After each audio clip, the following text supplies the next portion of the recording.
कहानी अधूरा घड़ा। एक गांव में अर्जुन नाम का एक लड़का रहता था। वह बहुत मेहनती था, लेकिन हमेशा दुखी रहता था क्योंकि उसे लगता था कि वह दूसरों जितना अच्छा नहीं है। गांव के बाकी लड़के पढ़ाई में उससे आगे थे, खेल में भी उससे बेहतर थे और हर जगह उसकी तुलना की जाती थी। हर बार जब कोई उसे कहता तू किसी काम का नहीं है, तो अर्जुन चुप हो जाता, लेकिन अंदर ही अंदर टूट जाता। एक दिन वह बहुत उदास होकर गांव के बाहर बैठे एक बुजुर्ग के पास गया। वह बुजुर्ग बहुत ज्ञानी थे, लोग उन्हें गुरु मानते थे।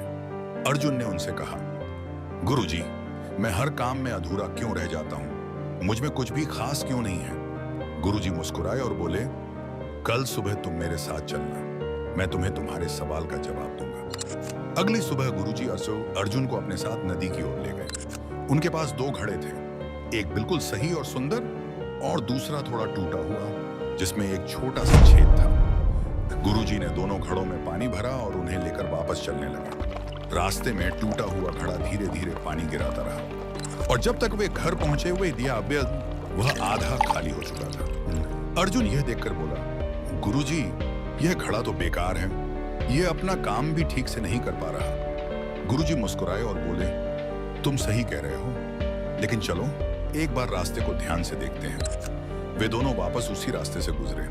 अर्जुन ने देखा कि जिस तरफ से टूटा हुआ घड़ा पानी गिराता था, उस रास्ते पर सुंदर फूल खिले हुए थे, जबकि दूसरी तरफ सूखा और बंजर था। अर्जुन हैरान हो गया। गुरुजी बोले, यह फूल उसी टूटे हुए घड़े की वजह से है। मैं जानता था कि इसमें छेद है, इसलिए मैंने उसी तरफ बीज बो दिए थे। हर दिन जब हम पानी लेकर लौटते थे, यह घड़ा उन बीजों को सींचता रहा और आज यह रास्ता इतना सुंदर बन गया। अर्जुन चुप हो गया, उसकी आंखों में आंसू थे। गुरुजी ने उसके कंधे पर हाथ रखते हुए कहा, तुम खुद को अधूरा समझते हो, लेकिन तुम्हारी यही कमियां किसी और के लिए आशीर्वाद बन सकती है। दुनिया में कोई भी इंसान पूरा नहीं होता, लेकिन हर इंसान किसी न किसी तरीके से खास जरूर होता है। उस दिन के बाद अर्जुन ने खुद को दूसरों से तुलना करना छोड़ दिया। वह अपनी कमियों को स्वीकार करने लगा और धीरे धीरे उसने महसूस किया कि वही चीजें जो उसे कमजोर लगती थी, वही उसकी असली ताकत बन रही थी।